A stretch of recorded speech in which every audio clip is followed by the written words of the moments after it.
Tomen asiento, hermanos.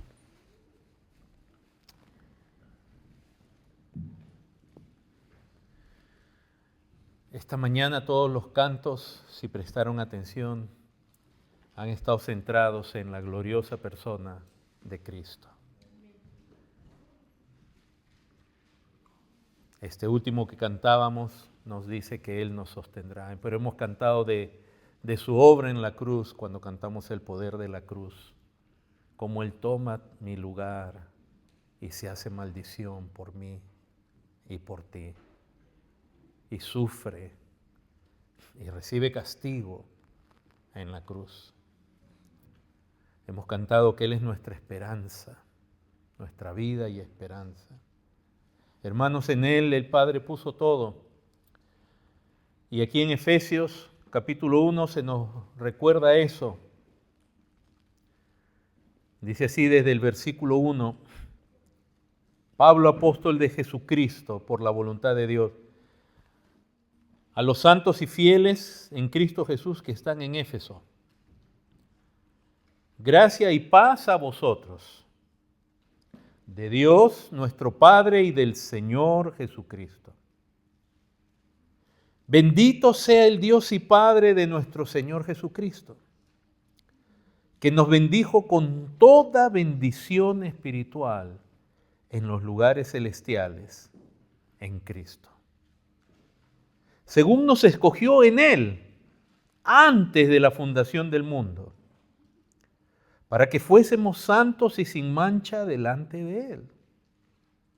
En amor, habiéndonos predestinado para ser adoptados hijos suyos por medio de Jesucristo, según el puro afecto de su voluntad, para alabanza de la gloria de su gracia, con la cual nos hizo aceptos en el amado, en quien tenemos redención por su sangre, el perdón de pecados según las riquezas de su gracia, que hizo sobreabundar para con nosotros en toda sabiduría e inteligencia, dándonos a conocer el misterio de su voluntad, según su beneplácito, el cual se había propuesto en sí mismo, de reunir todas las cosas en Cristo en la dispensación del cumplimiento de los tiempos, así las que están en los cielos como las que están en la tierra.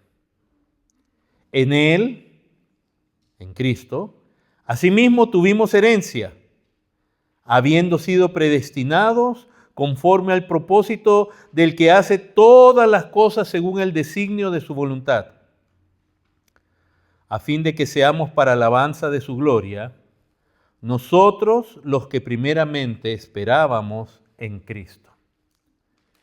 En Él, también vosotros, habiendo oído la palabra de verdad, que es el evangelio de vuestra salvación, y habiendo creído en Él, fuisteis sellados con el Espíritu Santo de la promesa, que es las arras de nuestra herencia, hasta la redención de la posesión adquirida para alabanza de su gloria. Amén. Qué precioso, hermanos. Este pasaje, hermanos, si iniciáramos con una introducción, el punto central de esta porción, y yo entiendo que si usted quizás leyó y en este momento Pablo está mencionando tantas cosas tan gloriosas, perdón, que de repente usted está confundido, no crea que es el único. A mí Pablo me ha dado varios dolores de cabeza en mi vida de cristiano, al leerlo me refiero, pero no es problema de Pablo ni del Espíritu Santo que lo inspiró, sino el hecho de no conocer la Escritura y no conocer muchas cosas acerca de la Escritura. Pero en esta porción, hermanos, si pudiera, todo va a girar en torno a lo que dice el versículo 10, donde dice reunir todas las cosas en Cristo. Es decir, Dios determinó reunir todas las cosas en Cristo. Dice, las que están en los cielos como las que están en la tierra.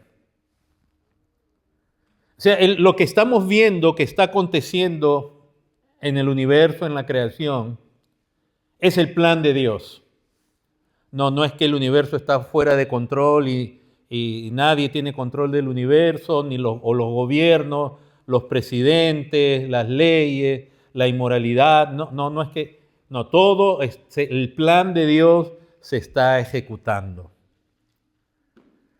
Ese plan de Dios que vemos con claridad en las Escrituras, recuerden que implicó crear todo en Cristo.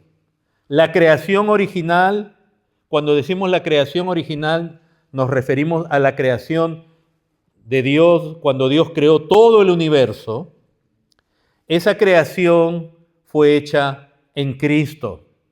La creación es un acto trinitario. El Padre, el Hijo y el Santo Espíritu estuvieron involucrados en la creación. El Padre determina las cosas, el Hijo ejecuta, el Espíritu Santo obra sobrenaturalmente, trae a la existencia las cosas de la nada. Todo fue creado en Cristo. No pongan un papel o algo en Efesios porque es el pasaje que vamos a estudiar, pero si me acompañan a Juan 1, que algunos seguramente ya en su mente está recordando. Perdón, el Evangelio de Juan, capítulo 1.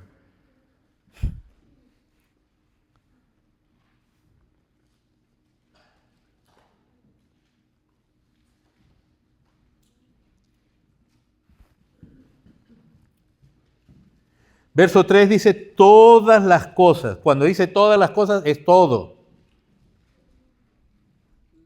Todas las cosas por Él fueron hechas. Y sin Él, nada de lo que ha sido hecho fue hecho. O sea, hablando de Cristo, fíjense, se presenta a Cristo también como creador junto con el Padre, porque en el verso 1 se dice que en el principio era el verbo, o sea, en el principio de todo, en el comienzo de todo lo que conocemos como la creación, el verbo ya era, Él ya existía, porque Él es eterno. Por eso dice, el verbo era con Dios.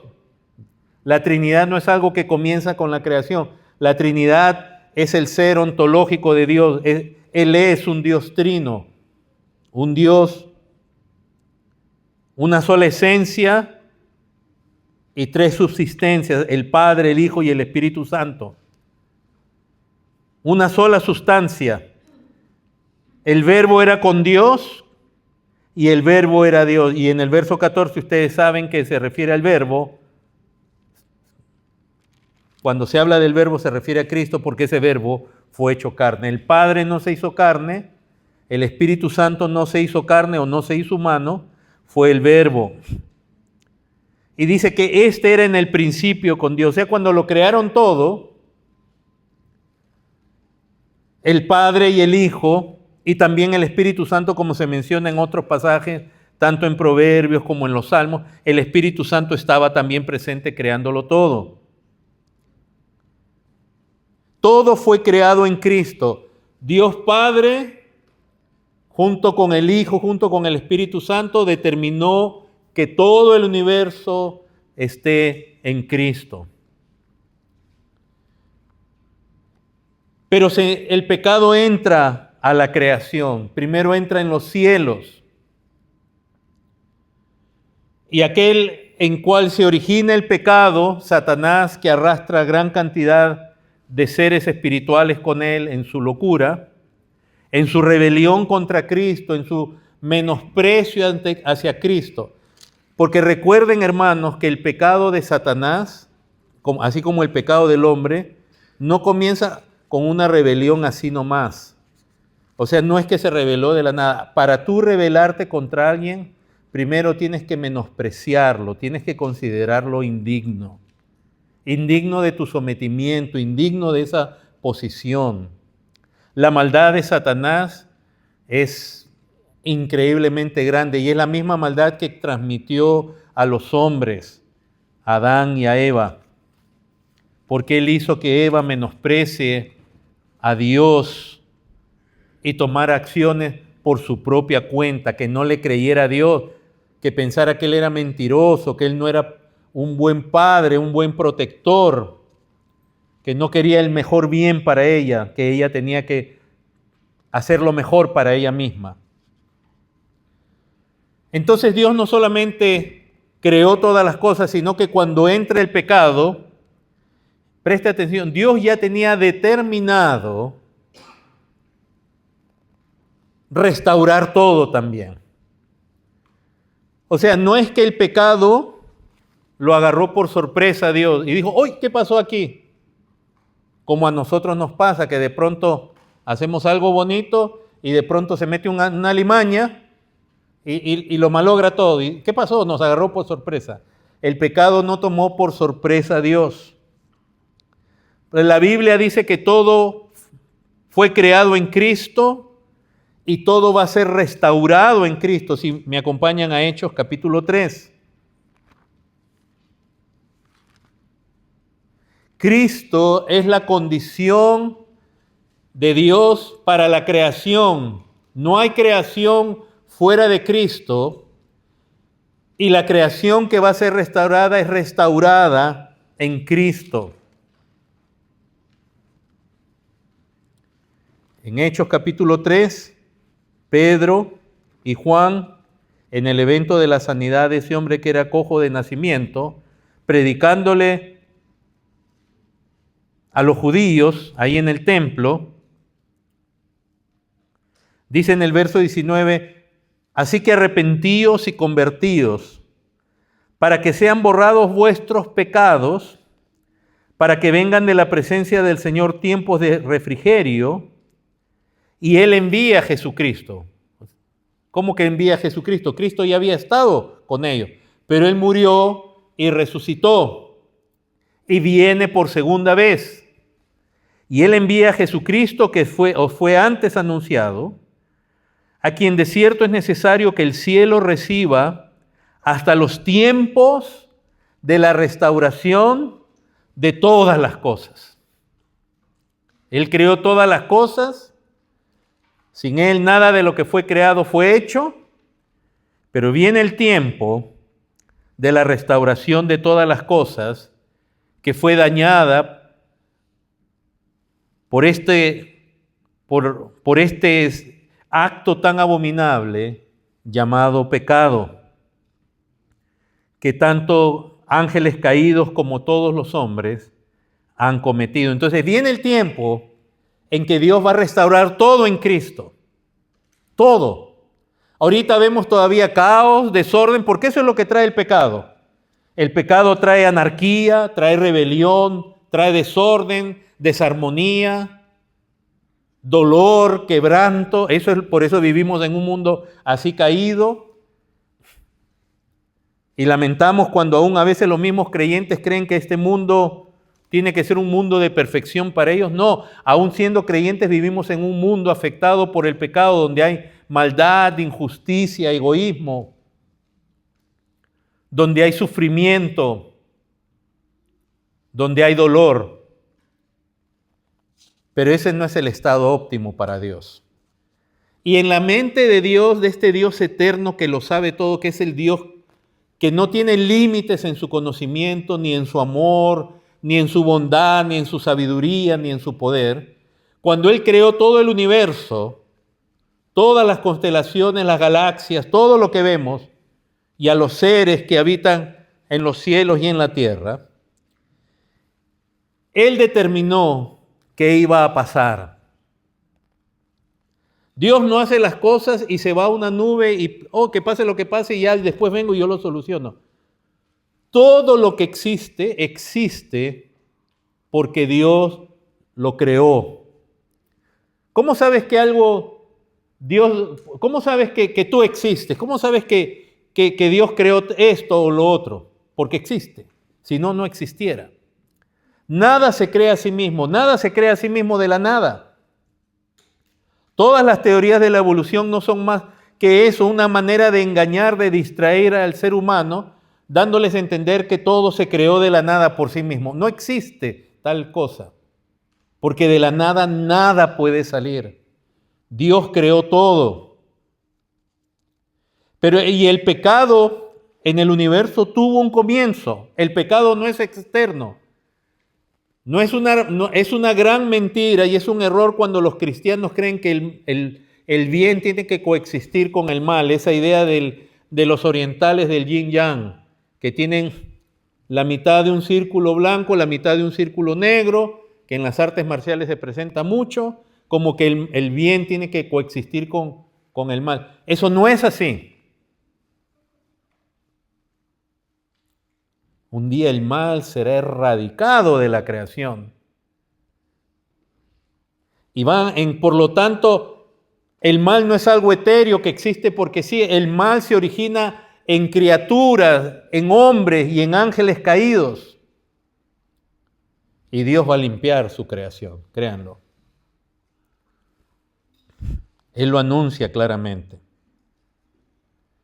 Por eso en Colosenses 1, a Cristo en el versículo 16 se le presenta como la imagen del Dios invisible, el primogénito de toda creación, y ahí explica que Él es el primogénito porque tiene la preeminencia, no porque fue creado, porque dice, porque en Él fueron creadas todas las cosas, las que hay en los cielos y las que hay en la tierra, visibles e invisibles. Sean tronos, sean dominios, sean principados, sean potestades, todo fue creado por medio de Él y para Él. Todo el universo, el propósito del universo es Cristo. El universo, los seres en la creación encuentran su propósito solamente en Cristo.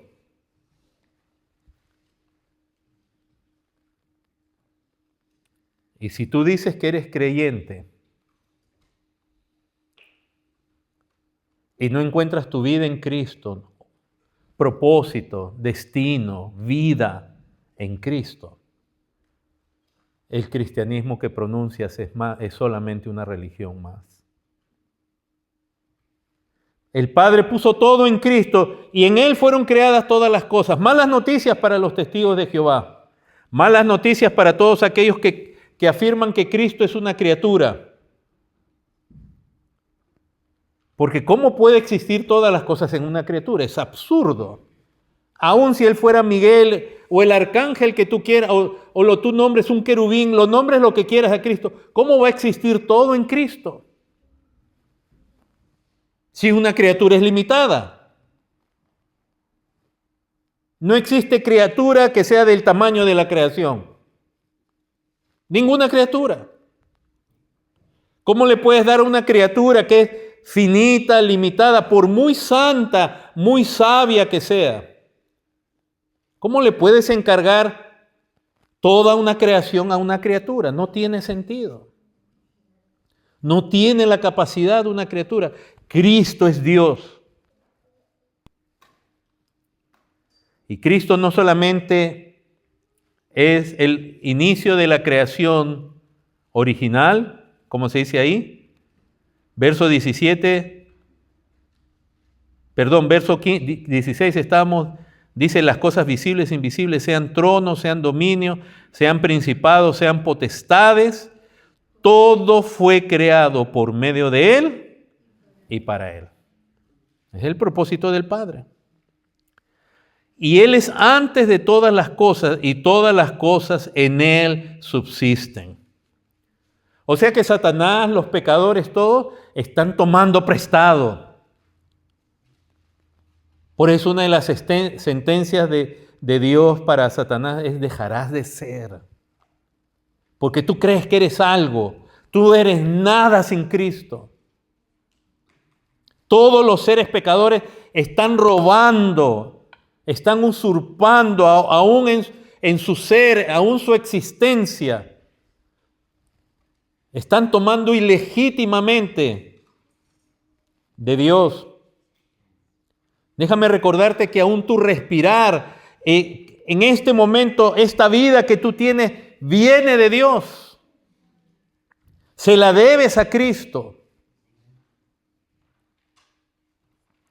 Pero el pecado que nos ha afectado a todos es tan pernicioso, es tan soberbio, es tan malvado, que tú crees que tú tienes vida porque tienes vida.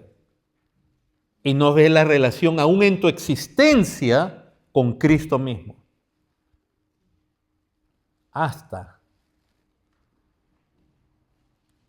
que te ves en una situación donde te estás muriendo.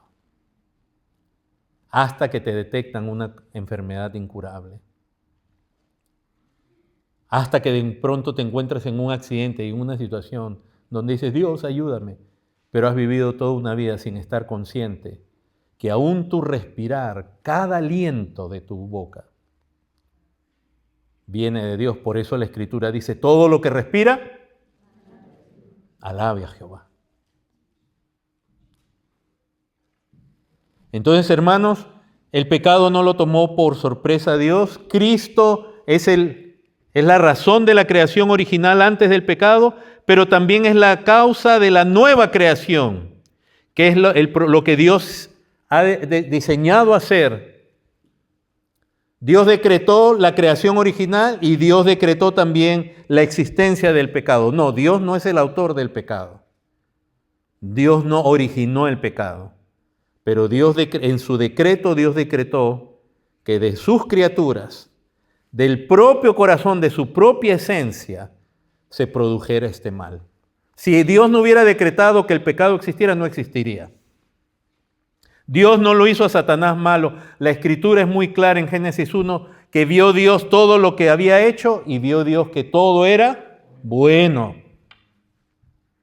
Dios no creó el pecado, pero sí Dios lo decretó, su existencia. Satanás, de su propio ser, un día se inició la maldad en su propio ser y la gente dice, pero ¿cómo si Dios lo creó bueno? Justamente esa es la pecaminosidad, la maldad de la criatura, que habiendo sido creado bueno, en algún momento alberga el mal.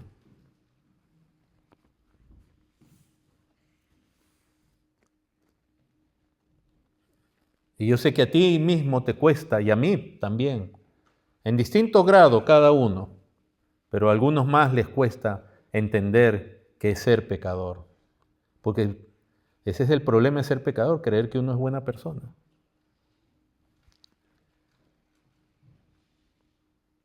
Oh, hermanos, el pecado es tan abominable, el daño que ha causado el pecado, nuestro pecado. Por eso Cristo dice en el verso 18, Él es la cabeza del cuerpo, que es la iglesia. ¿Y qué es la iglesia? Un cuerpo, un grupo de hombres redimidos. ¿Pero qué? Si vemos que en la caída, Adán y Eva y su raza, toda la raza humana, cae en pecado. Pero aquí se está hablando ahora de la iglesia, de un grupo, no todos, un grupo de hombres redimidos por Dios. Y de nuevo fíjense que se usa la misma expresión, el que es el principio, el primogénito, la misma expresión que se usó en el versículo 16, que él es el primogénito, se usa de nuevamente aquí, pero ahora se dice es el primogénito de entre los muertos. Es decir, él el primero que resucitó. Con Cristo, con su resurrección se inaugura una nueva creación. Y se consumará cuando el Señor venga y sean hechos nuevos cielos y nueva tierra. Y con el Señor morarán solamente aquellos que son de Él. Estos pasajes de ninguna manera apuntan a un universalismo, como que Dios va a restaurar a todos, como muchos creen dentro de la línea ortodoxa, y muchos, he escuchado a muchos tremendos hombres con doctorado y dominando el griego y el hebreo que afirman el universalismo. Que creen que hasta Satanás un día va a ser perdonado y todo va a ser hecho. No, esto no afirma eso. Con Cristo se hizo la creación original y con Cristo se asegura una nueva creación que va a ser mejor que la primera. Hermanos, si nosotros leemos el Génesis y nos parece una maravilla, la nueva creación es mejor que la primera todavía. Porque ahí ya no va a entrar la serpiente.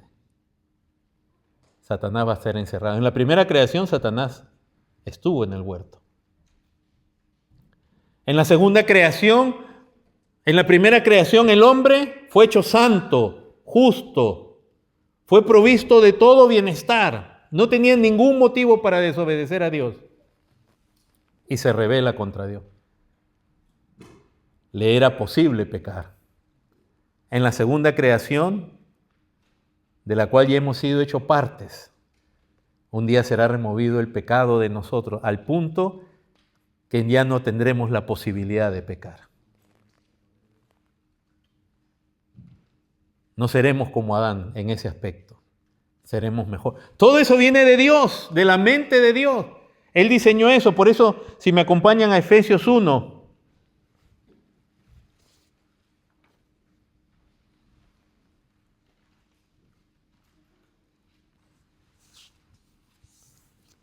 acá podemos ver que el plan es reunir todas las cosas en Cristo.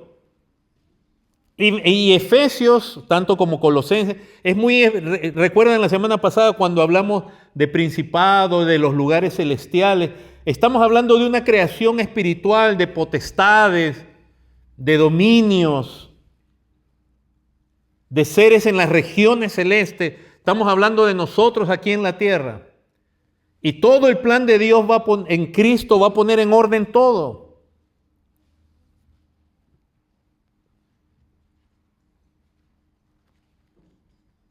Y aquellos que están ahorita ejerciendo dominio, ejerciendo autoridad, que de una manera pecaminosa serán encerrados, serán castigados. Y para siempre. Y para siempre.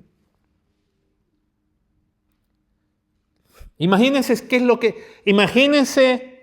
lo que es ser pecador y ser pecador para siempre, porque el pecador no puede salir de su estado por sí mismo.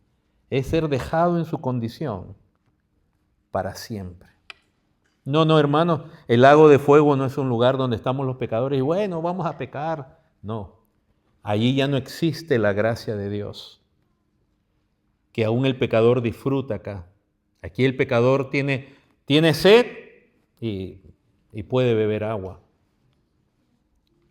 Pero en el relato de Rico y Lázaro se nos dice que ni aún eso se puede satisfacer. Hermanos, verso 9 dice, dándonos a conocer el misterio de su voluntad. Esto es algo que estaba oculto, este es un plan de Dios, porque Él dice el misterio de su voluntad. Esto es voluntad de Dios y nadie lo puede cambiar. Lo único que nos corresponde a nosotros, por su gracia, es encajar en ese plan.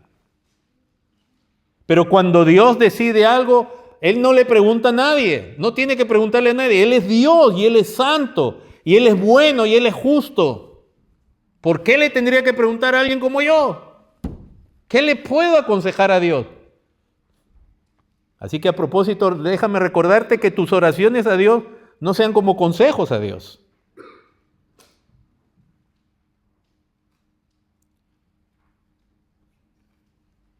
Ni que vivas la vida como si no necesitaras más bien tú el consejo de Dios.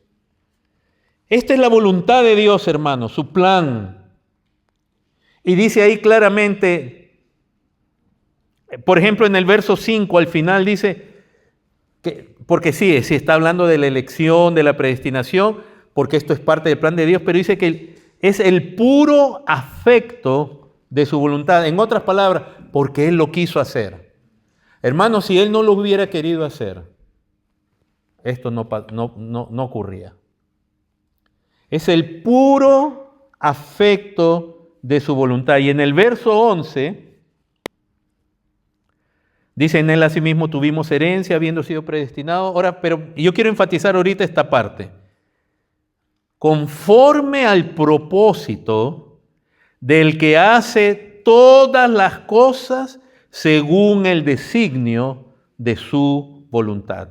Es según su puro afecto, como dice, según su beneplácito, dice en el verso 9, y en el verso 11 dice, el designio de su voluntad. Esa es la voluntad de Dios. Ahora, esa voluntad no era tan clara, como dice ahí, dándonos, verso 9, a conocer el misterio de su voluntad. Era algo oscuro, que ahora es revelado, Esto de reunir todas las cosas en Cristo. Y esta voluntad, ¿por qué Dios decide eso? Porque es lo que a Él le place. Dice, según su beneplácito. Nos ha dado a conocer esto. ¿Qué es la voluntad de Dios? ¿O de acuerdo a qué va la voluntad de Dios? De acuerdo a lo que Él, este ser glorioso, santo, perfecto, que ama, que juzga, decide que algo es bueno. ¿A Él le parece bien? Y eso es el estándar de bondad en el universo. El estándar moral del universo no es una ley que existe en el universo a la cual Dios está sujeto. El estándar de todo lo que es bueno, de todo lo que es moral, es Dios mismo. Todo lo que a Él le parece bueno es bueno.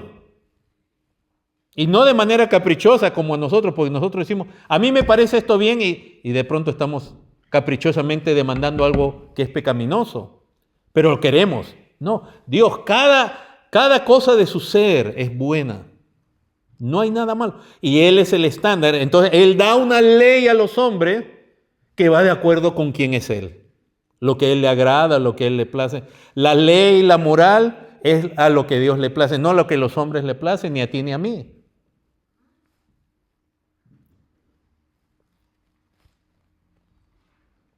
Y esta voluntad de Dios, dice en el verso 9 de nuevo, dándonos a conocer una voluntad que no era tan clara, que ha sido ahora revelada, según su beneplácito, lo que a Él le plació, lo que a Él, en una traducción dice, según su deleite, según su deseo. Ahora miren, en esa voluntad dice, la cual se había propuesto en sí mismo. O sea, el Padre la decidió, Él se la propuso hacer. Y cuando Dios se propone hacer algo, eso Él lo hace. Y eso pasa. Y perdónenme que yo esté usando un lenguaje humano, porque Dios no procede como nosotros. Yo cuando digo, tengo que explicar humanamente como que Dios piensa algo, lo decide y lo va a hacer, pero Dios no está sujeto al tiempo.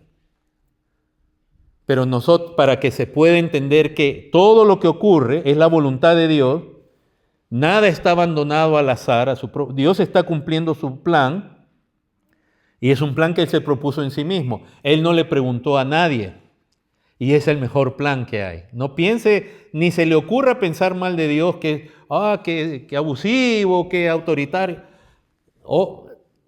Ojalá la voluntad de Dios fuera la nuestra. Ahora, en ese plan, que es de reunir todas las cosas en Cristo, por eso es que en este pasaje, digo por lo menos 11 veces. ¿Por qué voy a decir por lo menos? Porque ya después se los explico. Pero por lo menos, 7 veces, se usa la expresión en Cristo, que es una expresión muy paulina, muy típica de Pablo. ¿Se han dado cuenta que él dice en Cristo, en Cristo? Porque nosotros pudiéramos decir solamente por Cristo, por causa de Cristo, para Cristo, pero él dice en Cristo. A los filipenses él les decía que él anhelaba ser hallado en Cristo, no en su propia justicia. Pablo, el que se le reveló en el camino a Damasco fue el Hijo de Dios resucitado. Él llega a comprender, siendo fariseo, siendo de esos que niegan hasta la muerte la Trinidad, él entendió que Él era Dios, que Él era por medio del cual él podía tener relación genuinamente con Dios, Dios el Padre, por medio de Dios el Hijo. Y de pronto en la prédica de Pablo, él está hablando, demostraba que Jesús era el Cristo.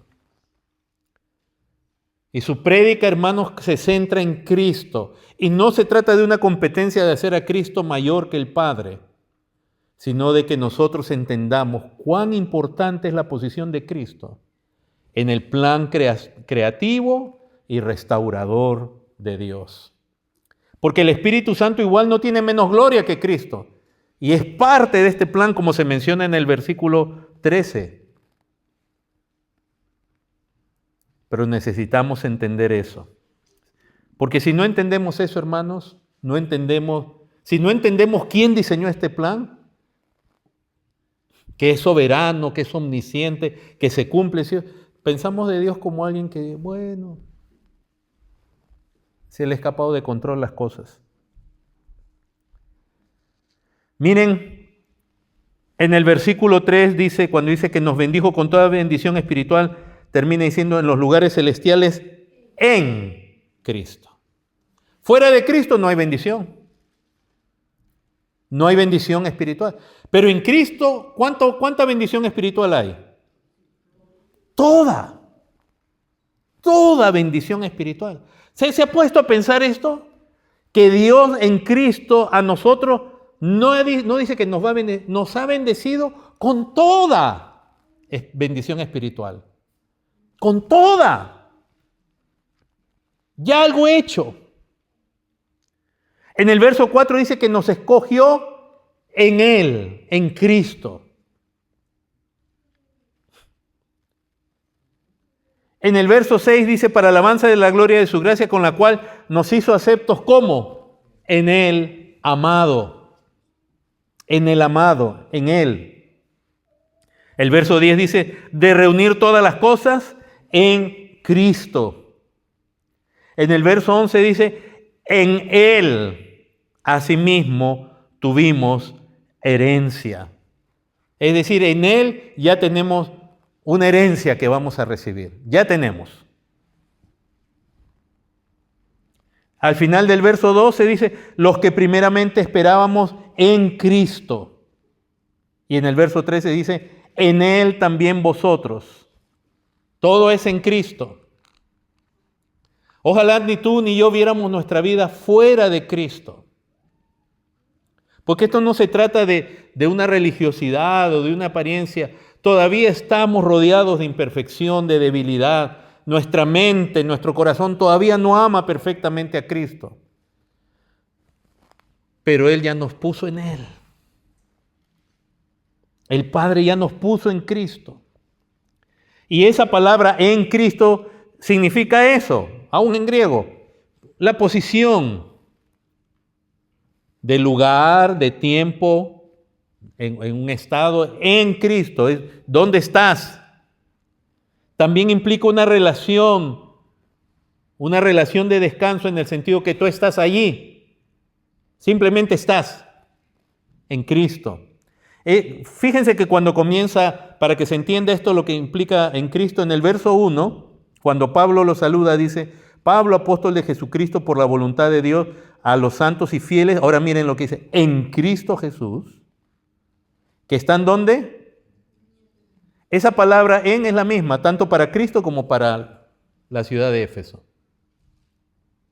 O sea, ustedes están en Éfeso, es la posición donde ustedes están, el lugar, y también están en Cristo. En este pasaje obviamente vemos con claridad la Trinidad. Se habla de Dios y Padre desde el saludo. Pablo dice que Él es apóstol de Jesucristo por la voluntad de Dios. Se refiere al Padre. En el saludo, en la bendición del verso 2 dice, gracia y paz a vosotros de Dios nuestro Padre y del Señor Jesucristo. Y todo este pasaje está cargado de esta realidad de la Trinidad. Y en el verso 13 se menciona al Espíritu Santo de la promesa. Ahora notemos que en la Trinidad, hermanos, está el Padre, es un solo Dios, no hay tres dioses. Pero en esa existencia, en esa esencia, existen tres personas, el Padre, el Hijo y el Espíritu Santo. ¿Cómo? No, ni yo todavía llego a acabar todos los detalles, pero no es una contradicción, porque es un solo ser, una sola naturaleza en tres personas. Y las tres personas comparten todos los atributos. No hay tres divinidades, es un solo Dios y cada persona es divina en ese aspecto. Ahora fíjense que por ejemplo, para que entendamos un poco, en el verso 4, en el verso 3, Dice, bendito sea el Dios y Padre de nuestro Señor Jesucristo. ¿Por qué es Padre de Jesucristo? Porque Cristo procede del Padre. Es engendrado, diciéndolo más exactamente de manera teológica, es engendrado del Padre, pero no creado. ¿Ok? Cristo no fue creado por el Padre, Él es engendrado, Él es el unigénito, el monogenes de Dios. Y dice, fíjense, tienes el Padre y el Señor Jesucristo. Y miren cómo se presenta en este pasaje algo que cada vez que tú lo leas, tú vas a ver que el Padre es quien, por ejemplo, elige, decide, predestina, restaura todo en Cristo.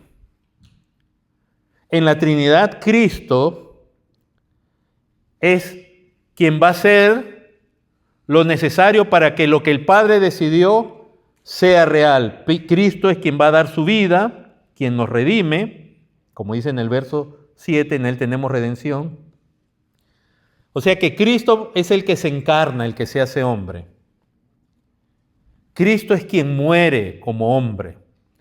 Cristo es quien resucita. El Padre no se hace hombre.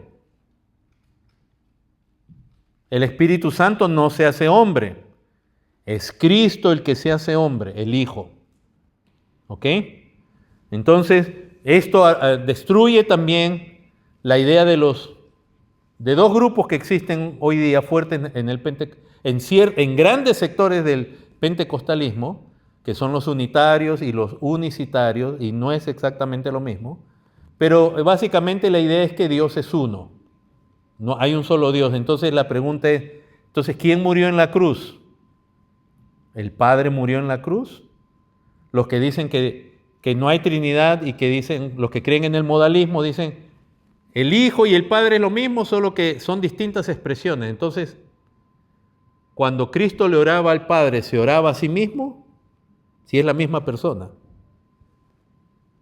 Y si Cristo murió en la cruz y sufrió en la cruz, ¿el que sufrió fue el Padre? Eso se le llama en teología patripacionismo y ese es un error, una herejía. El Padre no fue el que sufrió en la cruz. El Padre lo entregó. Y Cristo es el que muere en la cruz. ¿Y el Espíritu? El Espíritu es el que concibió al Hijo en el vientre de María. El Espíritu es quien ungió a Cristo, quien se hizo hombre, con poder. El Espíritu es quien le resucitó de entre los muertos, siendo que Él tenía poder para tomar su vida. Él podía haber resucitado, pero Él murió entregándose completamente a su Padre y esperando y confiando en Él. Y el Padre le exaltó. Entonces, hermanos, este plan de reunir todas las cosas en Cristo implicaba la venida de Cristo, en el cual se van a restaurar todas las cosas.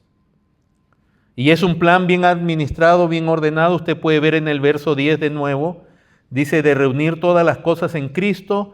Ahora dice, en la dispensación del cumplimiento de los tiempos. Esa palabra dispensación no es un argumento a favor del dispensacionalismo. La palabra dispensación en el griego, oikonomía, de oikonomo, es la palabra que se usa para administración, para alguien que organiza su casa. Quiere decir que Dios tenía todo esto ya bien administrado. Y según su voluntad, en el cumplimiento del tiempo, Él envió a su Hijo Jesucristo, como dice en Gálatas, también capítulo 4. Que en el cumplimiento del tiempo Dios envió a su Hijo nacido de mujer y nacido bajo la ley. Dios tiene sus tiempos, se dan cuenta, pasan a veces cientos de años, pero no es que Dios esté dormido. Dios está en control de todo, Dios tiene todo determinado, nada lo agarra por sorpresa y nada está fuera de su plan. El cumplimiento de los tiempos. ¿Y qué se propuso Dios reunir en Cristo? Dice, todas las cosas, las que están en los cielos, como las que están en la tierra. ¿Dónde estamos nosotros? ¿En los cielos? ¿En dónde? En la tierra. Aunque algunos más se la pasan por allá, por no sé qué planeta. Ahora, fíjense que hay esa comparación, acá hay una comparación muy bonita, porque aunque en español se usa los que están en los cielos, como en la tierra la palabra en los cielos, es la misma que estar en Cristo o en Éfeso. Pero cuando dice que los que están en la tierra, dice los que están sobre la tierra. Hermanos, porque una vez que uno parte de este mundo, ya está, el destino ya está señalado. O sea, este plan no se trata de nuevo contra el universalismo de restaurar o perdonar y santificar a los que están abajo, esperando la condenación, por hablar del Seol. No, esto es para los que están todavía sobre la tierra. Y hay algo muy interesante, todo ser humano ha estado sobre la tierra alguna vez, excepto algunos bebés que perdieron la vida a muy temprana edad. ¿Y qué pasa con ellos? Ese es tema de otra prédica. Pero hermanos, ahora lo que podemos ver cuando dice todas las cosas que están en los cielos, es que en los cielos todo va a estar en orden. Ahorita, aún en la Biblia se describe luchas en los cielos. Y como vimos la semana pasada, aún el creyente dice que nuestra lucha no es contra carne ni sangre, sino contra principados, potestades, lo cual hemos aclarado. No significa que debemos meternos en la mente corrupta de esas luchas espirituales que hoy día se habla, porque de eso también nos previene el apóstol Pedro, que no nos metamos en reprender a ángeles y supuestamente tener autoridad sobre potestades. Eso es pura necedad. Todos esos falsos apóstoles que existen hoy día, Maldonado y Luna, y que se comienzan a meter, hermanos, ¿qué son ellos comparados con una de esas potestades? Son un chiste. Si no fuera porque Dios en su misericordia los tiene contenidos, ¿qué hace esa mujer diciendo que ella le da órdenes a los ángeles para que le recuperen sus joyas que le han robado? Qué absurdo, qué ridículo, y cómo la gente no discierne.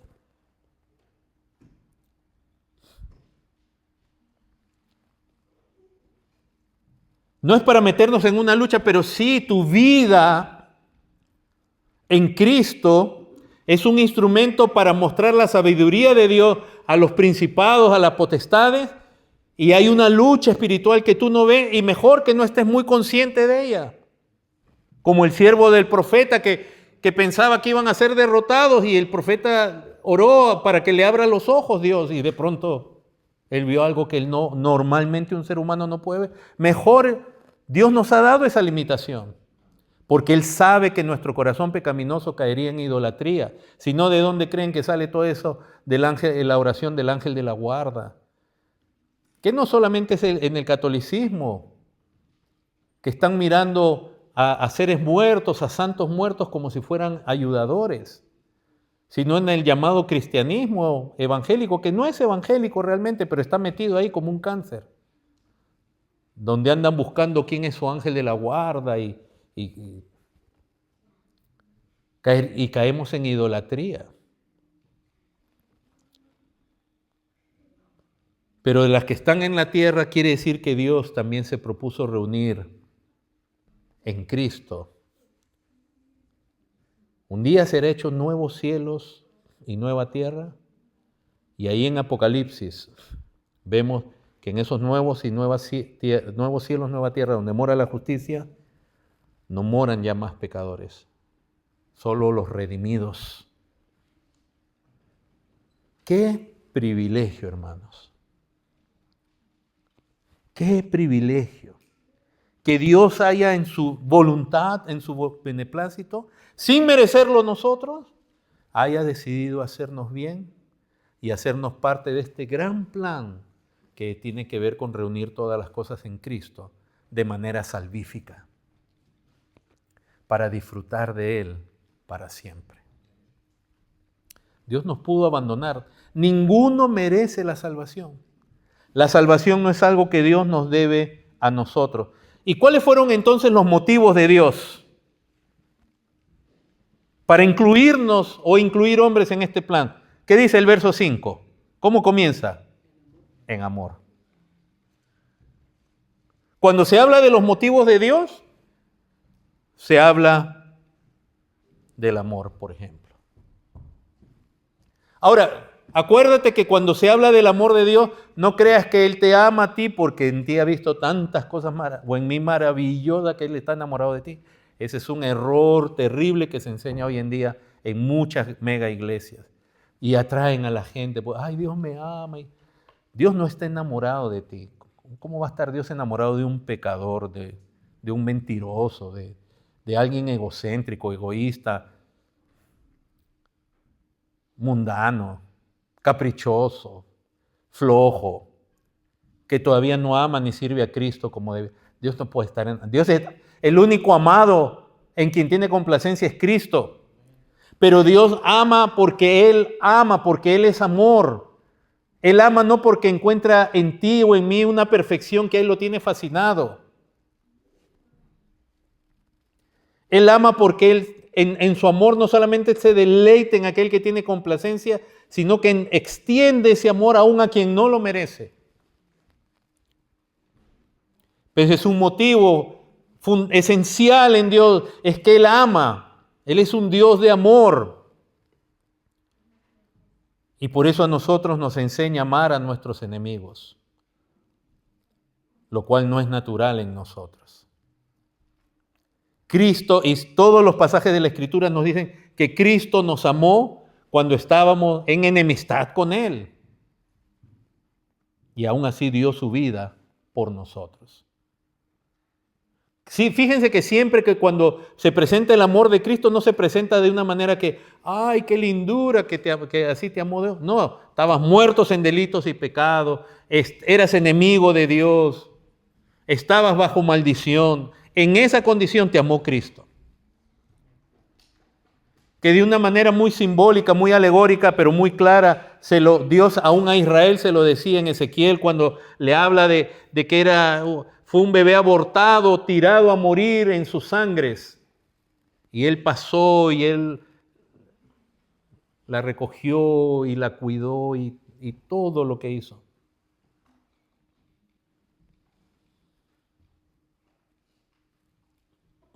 Un motivo esencial de por qué Dios nos incluyó en este plan fue su amor, es su esencia. ¿Qué otro motivo tiene Dios? Lo que dice el verso 6 que lo hemos leído. Verso 5 al final, el puro afecto de su voluntad, fue su voluntad. Verso 9, dándonos a conocer el misterio de su voluntad según su beneplácito. A Él le pareció bien, a Él le agradó hacer eso y no hay más discusión, hermanos. Y gracias a Dios que Él hizo eso. Y en el verso 7 se aclara, dice, al final dice, todo el verso 7 dice, en quien tenemos redención por su sangre, hablando de Cristo, el perdón de pecados, ¿según qué? Según su gracia. ¿Nada más? ¿Saben cuál fue el motivo de Dios de salvar hombre? Su pura gracia, su amor, su pura gracia, y no solamente dice pura gracia, las riquezas de su gracia. Las riquezas de su gracia. Totalmente inmerecido por nosotros, ¿eh? Totalmente inmerecido. Es la pura gracia de Dios. Estos son los motivos de Dios, de lo que Él hace con los hombres aquí. Y lo hace, ¿y cómo lo lleva a cabo? A través de un plan que Él ha diseñado, como dice en el verso 8, dice, según las riquezas de su gracia, dice, que hizo sobreabundar. O sea que, hermanos, somos recipientes de una superabundante gracia, de las riquezas de la gracia de Dios al ser salvo. Dice así, hizo sobreabundar para con nosotros, y miren lo que dice en cuanto al plan de Dios, en toda sabiduría e inteligencia. O sea, Dios, este es un plan que nos asombra. Este es un plan que seguimos descubriendo, entendiendo cómo es que Dios diseñó esto. Tan profundo, tan glorioso, tan grande.